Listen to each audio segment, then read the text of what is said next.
back. This is Aiyana speaking. Yes, as you can see, apparently I have been a lying liar who lies because this is not, in fact, a teacup video. I will do that next time, but I wanted to go ahead and start on this one. I know they're not sunflowers, but honestly, when I looked at them, all I could think of was this needs to be the color of sunshine. So that's what we're going today. I guess to bring back the sunshine after the darkness of the last video, where I kind of ranted about like Euro Society corruption, the corruption of the Euro Public Safety Commission, and the mistreatment of hogs.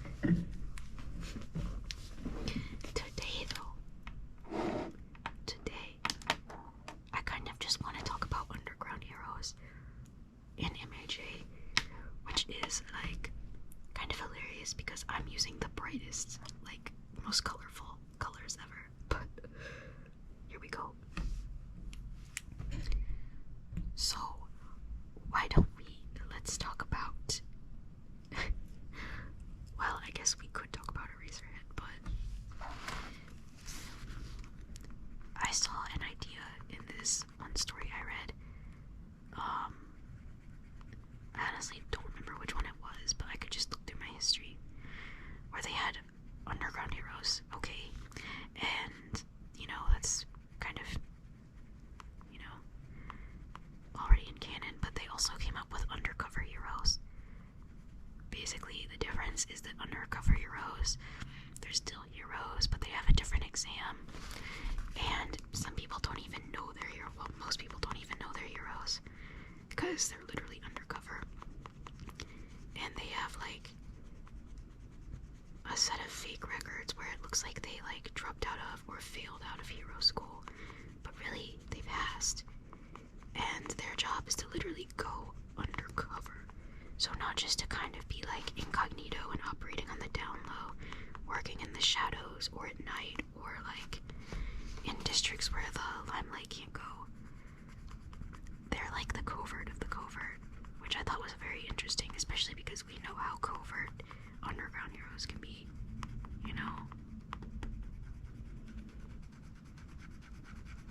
And some heroes really are more geared toward like ambush styles, so it only makes sense that, they're not necessarily, out in the limelight, in the spotlight with the paparazzi. That makes sense.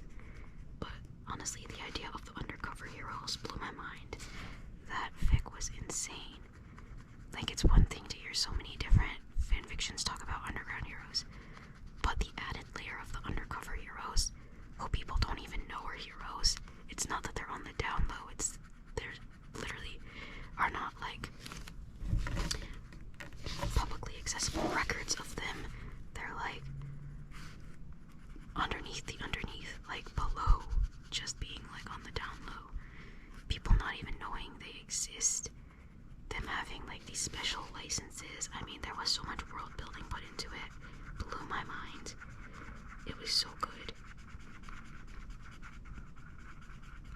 And just the fact that they, have handlers and had their records already like doctored.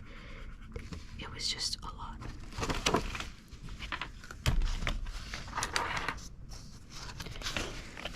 It wasn't just that they like kept their stuff quiet. It wasn't just that they were like, low key. It was that people couldn't even know they were heroes.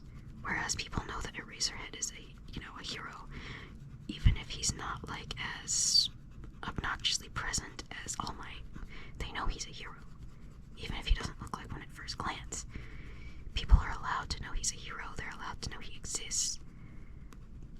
That wasn't the case for undercover heroes, and it just blew my mind. It was such a great idea.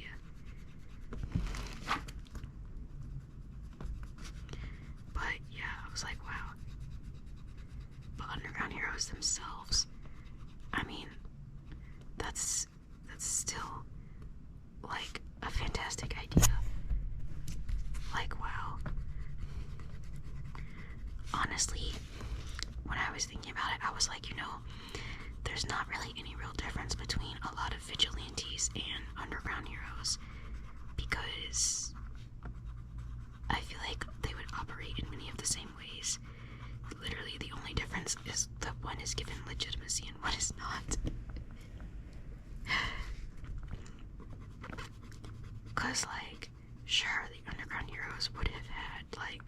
legit training, but the street itself is a hard taskmaster, and it would literally be do or perish, you know? Like, I feel like their school, their instructor, with quotes around school and instructor, would have been a lot harsher and less forgiving than when you get official instruction. So I feel like the ones that stay around a long time and that survive, they know their stuff, they know what they're doing. You know, I feel like they should be naturalized into being heroes after a certain period of time of them being successful vigilantes. Which probably sounds weird, but hear me out. I mean, if they're more or less following the regulations that underground heroes would follow, just without a license, then I think they should be able to be naturalized as heroes after a certain amount of time.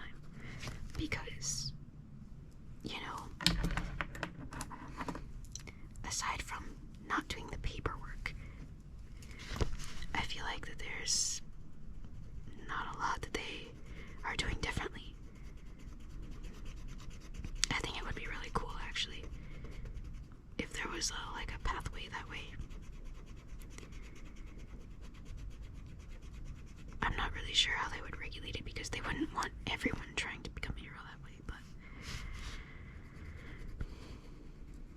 I just feel like there aren't that many differences between, you know, heroes that operate on the down low and vigilantes, because they're going to be doing a lot of the same stuff minus the paperwork, like I just said. And honestly, yeah, it's only logical that there are heroes that kind of operate like on the down low, you know, that are very low key, because it's not just that not everyone can be like All Might, for instance, but someone that famous and that popular is just not going to be able to do all of the things that someone who is more low key is going to be able to do, and vice versa. There has to be someone who is, you know, doing daylight patrols, who's doing very public patrols, not just to reassure the public, but people who are actually able to be spotted, you know, in public. And it won't, like, compromise anything, any investigations or something. Whereas, like, you know, at the same time, there have to be people who can move in the shadows. You know, they exist, but they move in the shadows. They're more covert, they're more, like, low-key and stuff like that. Because the people who are really well-known and popular wouldn't be able to do that.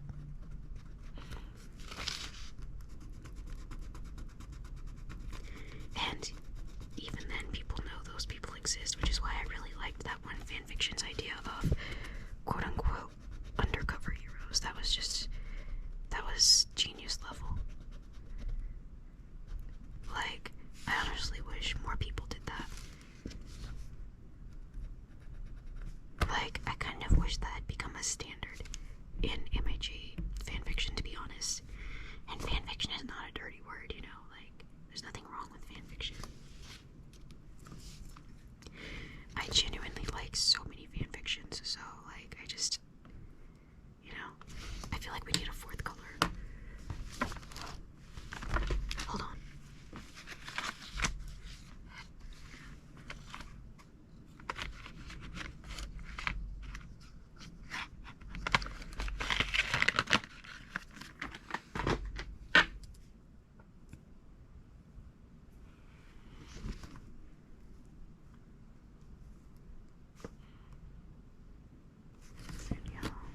Okay.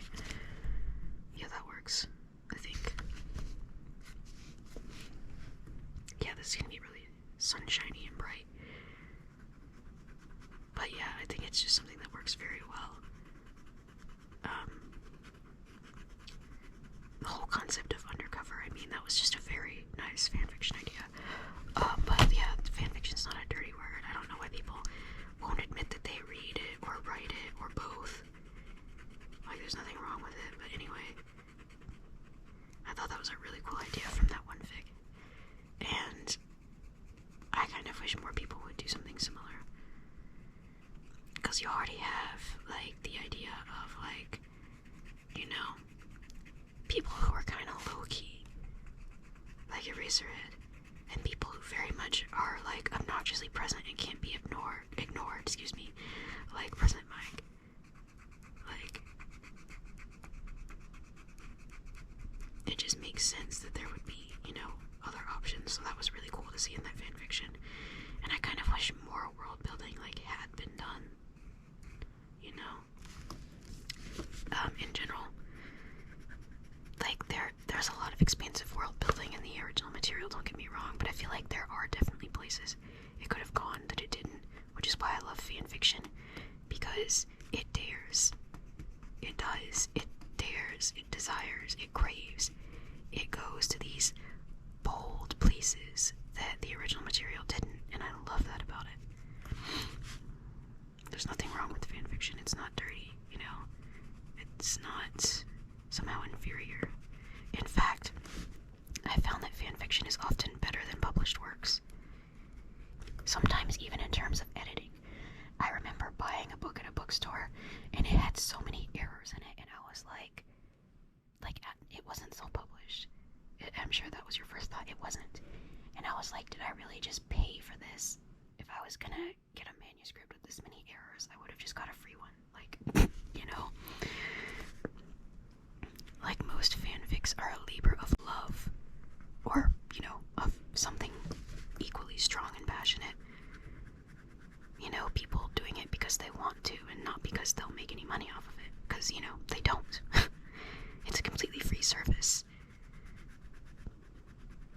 I think that's what makes it beautiful. Not to mention the fact that there's basically, you know how people would say there's an app for that? Well, there's a fanfiction for that. I love how we just ended up talking about fanfiction instead of Underground Heroes, but there's an app for that, but there's also a fic for that. Anything you can think of, there's probably a fanfiction about it, and if there's not now, there will be. Yep. Or maybe there was, but it got lost or was never published. So yeah, that's one of the great things about it. You can find basically anything you want to read without paying an arm and a leg for it. It's great. And, like, someone taking away fanfiction wouldn't make me buy any more books. It would just mean that I would stop reading, which would be sad. Like, people don't seem to understand that, like, if you're someone who primarily reads fanfiction not existing wouldn't make me read non-fanfiction. It would just mean I would read less. Like, you're still not getting what you want. Not to mention the fact that I'm no longer willing to, basically pay to be disappointed or to get what I don't want. Fanfiction means I can get what I want, how I want it, for free. Like, I'm not seeing any cons here, are you? A lot of shows and books and stuff will, like, queer bait people. Or they'll, like, do the bury your gays thing. Or, you know, they'll just do something completely illogical. Or they'll completely ruin a show in the last season. Or they'll have characters and plot lines fizzle into nothing. It's like, if that was gonna happen, then I could have just not paid for it. You know, I could have just not paid for that. Why did I pay to be disappointed? Which is why I love fanfiction, because even if you did get disappointed, you didn't have to pay an arm and a leg to be disappointed. I mean, do you know how much HBO Max costs? It's like, no more. We're not doing any more of this paying to be disappointed. It's like, why would I buy a new Scooby-Doo movie when I could just read a very creative Scooby-Doo fanfic with an original plot? Same characters, but original plot, original mysteries, well written. Like, that's just an example. I don't actually read Scooby-Doo fanfiction, but, like, if I did, why would I go somewhere else? If it ain't broke, don't fix it. The other thing is there is a lot more queer content, a lot more content for people of color, a lot more content for disabled folks, for autistic people, like neurodiverse content. Like, that's the stuff we like to see. We do love to see it. Like, if canon MHA isn't gonna give me autistic, disabled, gay Izuku, then guess what? Fanfic will. And if it's not there yet, I can write it myself. Like, there are just so many ideas that can be explored. And so much content that is not touched by the mainstream, or not in a satisfying way. I mean, the mainstream isn't necessarily going to give you the space lesbians that you want to see. It's not necessarily going to give you, you know, disabled heroes, for instance. At least the mainstream hasn't given us disabled or fat heroes without mocking them. I mean, how many Marvel movies treated Tony's PTSD as a joke? How many Marvel movies, you know, treated someone's disability as a joke or as something that they needed to, like, overcome or something, you know? How many jokes were made about Thor when he gained weight, even though he was literally grieving? Like, there are so many characters that have been done dirty. Not even just in Marvel, but like in general. In fan fiction, women can be powerful without consequences, as in, like, the woman doesn't have to die or lose everything she loves. Oh, I said the D word, my bad. A woman doesn't have to perish, you know, expire, or lose everything she loves. She doesn't have to watch her loved ones be hurt, you know. And I'm so tired of the broke thought that women can't be in power because women are somehow weaker morally and mentally, and that we're somehow corrupt, you know. Like, that's messed up. Also, it's a very weird experience being non-binary, because sometimes I'm a woman and sometimes I'm not, and sometimes I'm a man and sometimes I'm not, and sometimes I'm not a man or a woman, and it's just very, like, yeah. Anyway, today I'm a woman and I'm very angry. I'm tired of seeing how women are treated in mainstream fiction. I'm tired of the writers and producers and directors thinking that a woman's story is only interesting if she's been attacked in a certain way, you know? Cough, cough. Like, I'm tired of storylines that are just some kind of exhibitionist, voyeuristic nonsense where people just want to see violence against women. I'm tired of that. I'm tired of people thinking women have to suffer to, you know, be any kind of intelligent or powerful or attractive. Like, I'm tired of that. I'm tired of people thinking that power inherently corrupts. I very much love the idea that power reveals, that it shows who you were inside the entire time. I love that take, honestly. That it reveals. I love that take, to be honest. Do I need another color? No, I guess I'll make these red too. And I think it does reveal. I think it reveals who people were all along. Because they would have been that way all along. And I'm just tired of the narrative that power corrupts. I'm tired of the narrative that women can't have power. I'm tired of the narrative that women are somehow, you know, morally, ethically, mentally, or spiritually weaker. I'm tired of those narratives. I'm tired of it. Not to mention the fact that, you know, there's nothing wrong with there being, like, multiple timelines. And sometimes the quote-unquote alpha timeline is just not the superior one. It's not. I've read so much fanfiction that has been, like, 1,000% better than anything that happened in its canon or other published work. And honestly, I think the real reason that people don't want fanfiction to exist is their own ego. They can't stand the idea that fanfiction is better than their quote-unquote original idea. Spoiler alert, nothing's truly original. Other spoiler alert, your little idea is probably not better than a fanfiction I've read, just saying. I've probably read at least 100,000 by this point. Good, bad, and neither. And honestly, even the bad ones, oftentimes the part that was bad is that the person wasn't as strong a writer as other writers, which happens with published works too. I've read published through a, book press of some kind that's official quotes. Honestly, even the quote-unquote official works that I have, read in libraries or bookstores, there's an entire spectrum of writers, and some are weaker than others, and some are stronger than others. The same thing happens.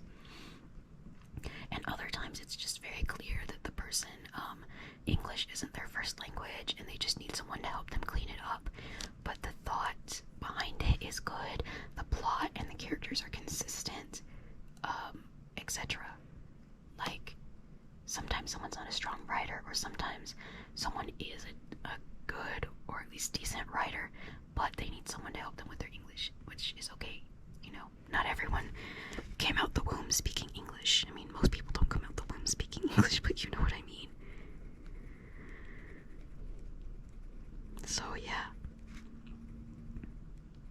I have definitely read some high quality fanfictions that are better than many published works. And like I said, why would I pay to be disappointed? Why would I pay to not have something that I really want? It would be like if you were a masochist and you were just trying to punish yourself, Why would I pay to be unhappy? Why would I pay to be unsatisfied? Why would I pay to be disappointed? If I want more queer works, why would I pay to buy works in a still predominantly heterosexual white industry, Why would I want more, multicultural, more neurodiverse works, more diverse works in terms of romantic attraction, in terms of orientation, in terms of gender identity? Why would I not want that? Especially as a queer person myself and a queer person of color. It's very hard for me to read the same story, just told in a different way for the 50th time by a cisgender, heterosexual, non-disabled, neurotypical white male. Why would I want that? And sometimes, even with diverse authors, in quote-unquote traditional media, they still portray or perpetuate these, traditional ideas, or they're diverse in one way but not another.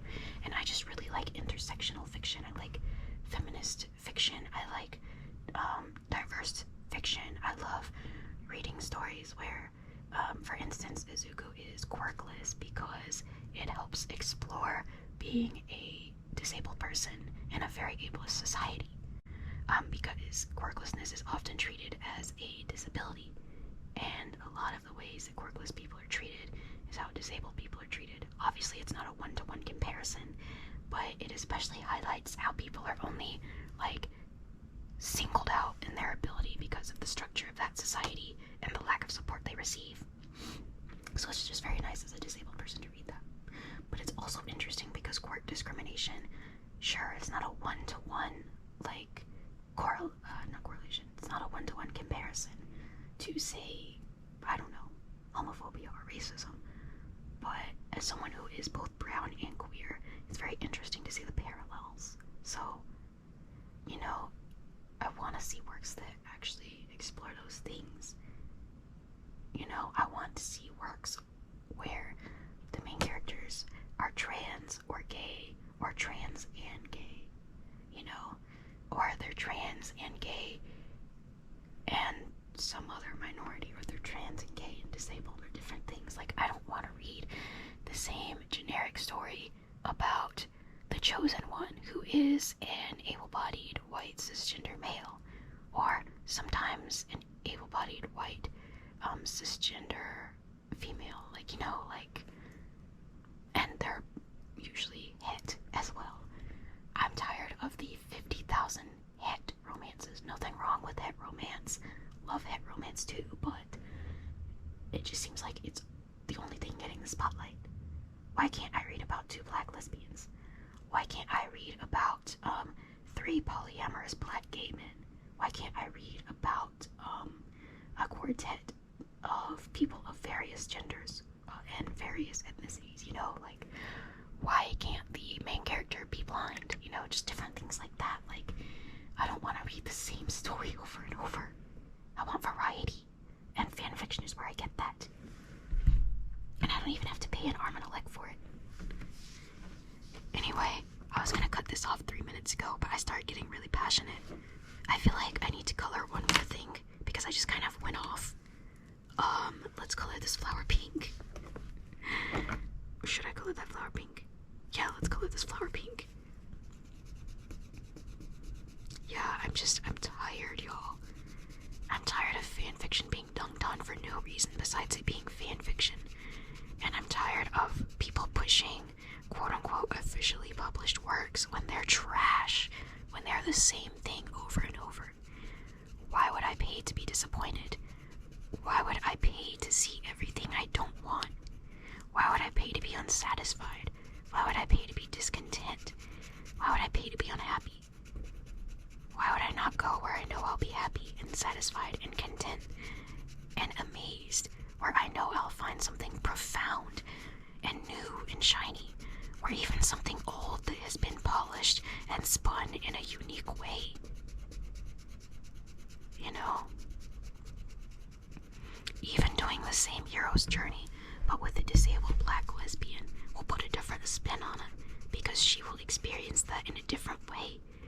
She'll have different trials and tribulations. She'll have a different place to draw her strength, and, in my opinion, she'll be stronger. Why would I pay to not be represented? Why would I pay to have them do a disservice to the type of characters I want to see to begin with? Not to mention the fact that we are often tokenized. I don't want to read, you know, a quote-unquote official book where there's one queer character or one brown character. Or maybe all the characters are brown but only one is queer. Or maybe all the characters are queer and only one is brown. And it's like, that's not realistic at all. Like, people are more diverse than that. And somehow none of them are trans or disabled or nothing. Like, that's just not representative of life. People are literally a rainbow, not just, you know, in the sense of ethnicity or queerness. There are just so many traits that people have, and I feel like I only find that really explored and exemplified and cherished in fanfiction, and I'm just not willing to pay for something that is frankly unimaginative garbage with writing that isn't any better, and sometimes not even any better edited than fanfiction. You know? Not to mention the fact that I have seen fanfiction go through active revisions for the writing, for the grammar, etc., and just get better and better. And if it was good enough the first iteration for you to reread it, rereading it with those improvements is even better. It's just positive and diverse and amazing. Anyway, that's all I have for today. Thank you so much for watching. You are a dear. Be blessed. Make sure you subscribe if you don't want to miss any other content like this, and check out the playlist on my channel for similar content. Be blessed.